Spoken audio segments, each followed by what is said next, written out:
What's up, guys? I've got a big announcement for you today, but more information on that right after the intro.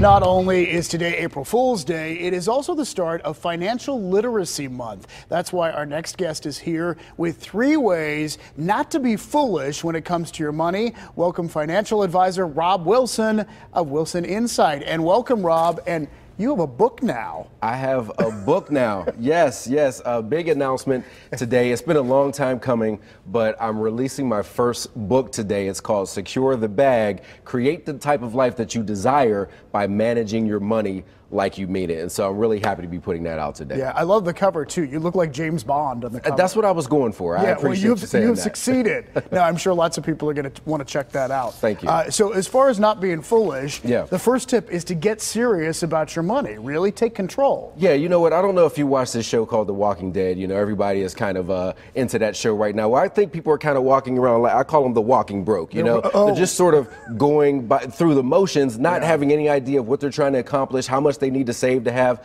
a comfortable retirement. I believe that you really have to be intentional about this because getting wealthy is not going to happen by accident. As a matter of fact, I tell people, and this is something that I say in the book, if you're not intentionally trying to get wealthy, you'll likely end up accidentally poor. Okay, yeah. You didn't mean for that to happen, but you also didn't intentionally do the other thing. So I think that it's really time for us to get serious about it. And you need to set goals, right? You need to envision things and write things down. Does it make a difference? You absolutely have to write it down. You are much more likely to accomplish your goals by writing them down than keeping them in your head. And so something that I suggest people do, you have to schedule time for this in your calendar, at least 30 minutes a week to take a look at your financial situation. Because again, you're not just going to wake up one day and feel like going through all of your bills and your credit card statements and things. So schedule some specific time to look at it and then go over your goals. Because if you don't have a destination, how can you ever put a plan together to get somewhere? You have to have some specific dollar value and time oriented financial goals that you're working on. It takes discipline, but it pays off. No question about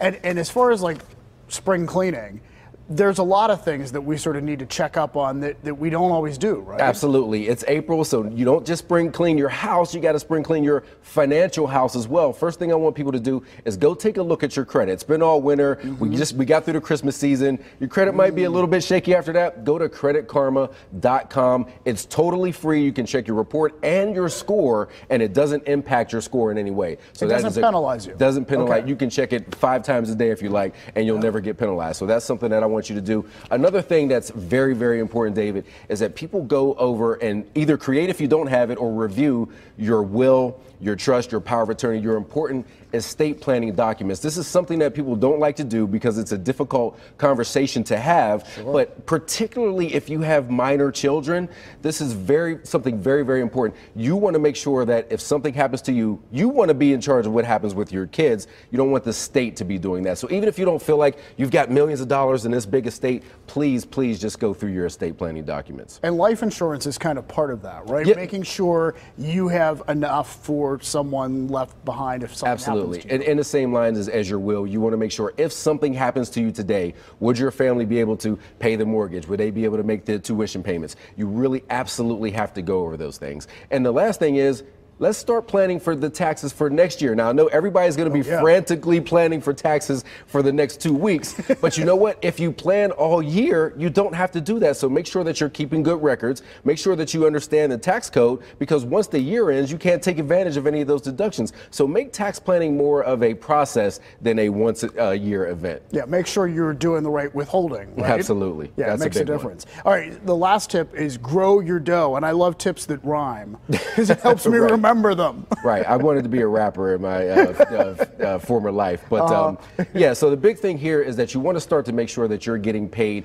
what you're worth. So that means if you have to work up the nerve to go into your boss and finally ask him or her for that raise, you got to go do it. But guess what? If they don't give it to you, you can't be afraid to leave either. Don't go in there and bluff. If you think that you can find a better opportunity somewhere, hey, go and find another job. You can always go to coffee with your old coworkers, but if you need to go get a new job to make more money, do that. Yeah.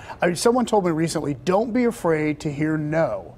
Because if you don't ask the question, you might hear yes. And every no that you get, you're getting closer to a yes. And that's if the worst thing that can happen to you in your life is that somebody tells you no, I think you're doing pretty well for yourself. Absolutely. All right, one of the other tips here, get in the market. Consider investing if you're not already in it. Yeah, right? if you're not putting your money to work for you, you're missing out on returns that you could possibly get. So think about investing in the stock market, or think about getting some rental real estate that you can take advantage of. Look, they're not making any more land, so go buy some property, rent that out, and get that passive income coming in. And then the last tip, David, is I think that you want to make sure that you go out there and think about starting a business, okay? You don't ever want all of your income coming from one source, because if somebody else is signing your check, guess what? They can decide to stop signing it tomorrow. So diversify your income sources, and that way you'll be in much better control of your financial life. Always great advice, Rob. We appreciate it. Thank you so much. In fact, we want to mention, too, that folks tonight will have a chance to see Rob in person,